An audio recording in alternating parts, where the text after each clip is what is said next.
2월 7일 목회 칼럼입니다. 복음 세 번째, 모리아에서 골고다까지. 사람들은 종종 성경은 그냥 이스라엘의 역사를 기록한 책이라고 말합니다. 그냥 한 위대한 인물의 삶을 기록한 책이라고도 말합니다. 그래서 성경 안에는 대속의 교리가 없다고 말합니다. 그러나 스펄전이라는 목사님은 말씀하시기를 성경 안에서 대속의 교리가 없는 곳이 없다. 성경에서 대속의 말씀을 빼면 사실상 아무것도 남지 않는다고 말씀하였습니다. 그만큼 성경 전체는 인간을 구원하시기 위한 하나님의 계획과 일하심을 기록하고 있는 책인데, 그 구원의 역사 속에 가장 중요한 개념이 바로 대속의 개념입니다.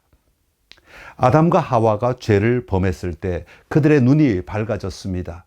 그때 그들은 자기들이 벗은 줄로 알고 무화과 나무 잎을 엮어 치마를 만들었습니다.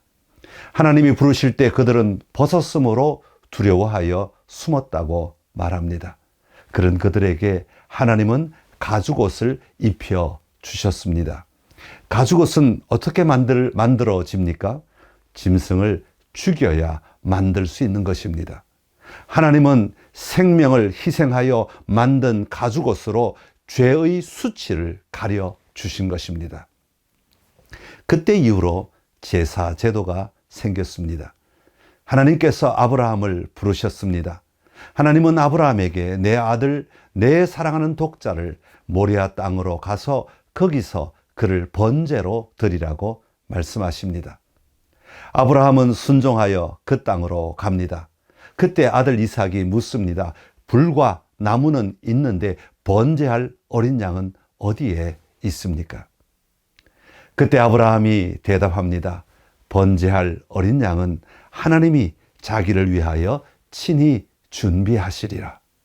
마침내 아들 이삭을 죽이려고 할 때 하나님은 그 아들 이삭을 대신하여 뿔이 수풀에 걸려있는 숫양을 잡아 하나님께 바치도록 하십니다.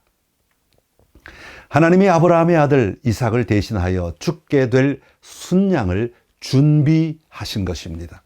이것은 하나님께서 우리를 대신하여 죽을 예수님을 준비하실 것을 미리 보여주고 있는 사건입니다.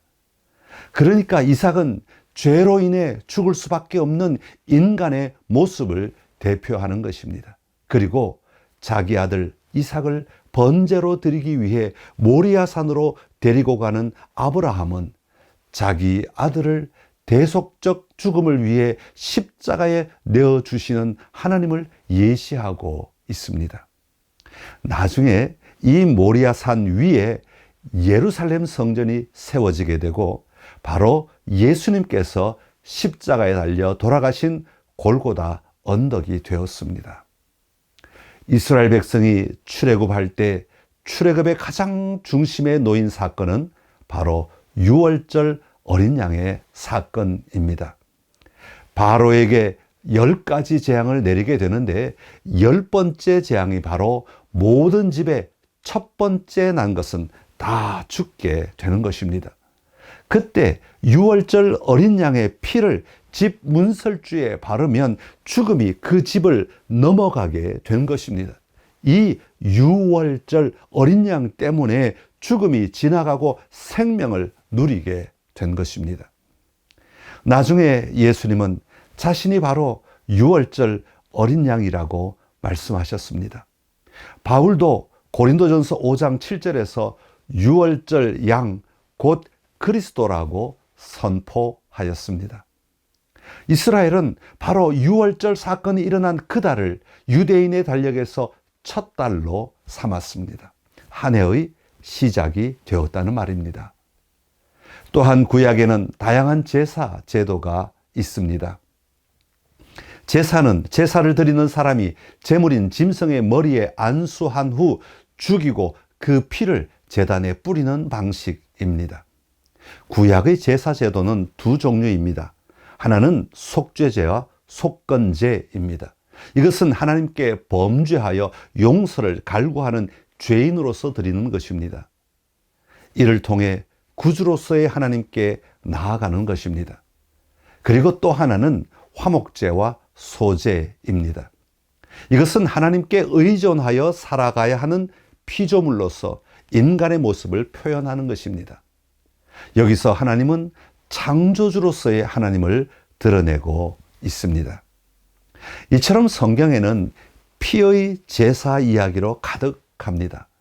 이것은 예수 그리스도를 준비하는 일입니다. 예수님의 피는 구약의 속죄 제물처럼 제단에 뿌려졌습니다. 그러나 예수님의 피와 짐승의 피의 차이가 있습니다. 예수님의 피는 단 한 번의 제사로 모든 죄를 다 깨끗하게 하셨습니다. 예수님의 피는 우리의 죄를 완전히 용서하시고 우리를 근본적으로 변화시켜 하나님을 섬길 수 있도록 하셨습니다. 그러기에 우리가 믿고 의지하는 것은 예수님의 피입니다. 예수님의 피가 나를 위한 화목제물로서 십자가에서 죽으셨음을 믿는 것입니다. 우리는 하나님의 의로우심과 예수님을 믿는 우리가 의롭게 된 것, 그리고 우리를 의롭게 하시기 위해 자기 아들을 내어주신 하나님의 사랑에 대한 감사의 삶을 날마다 살아가야 합니다. 날마다 하나님의 사랑으로 충만하여 모든 삶의 기쁨과 자유와 승리의 삶을 누리며 나아가는 선창이 되시길 기원합니다.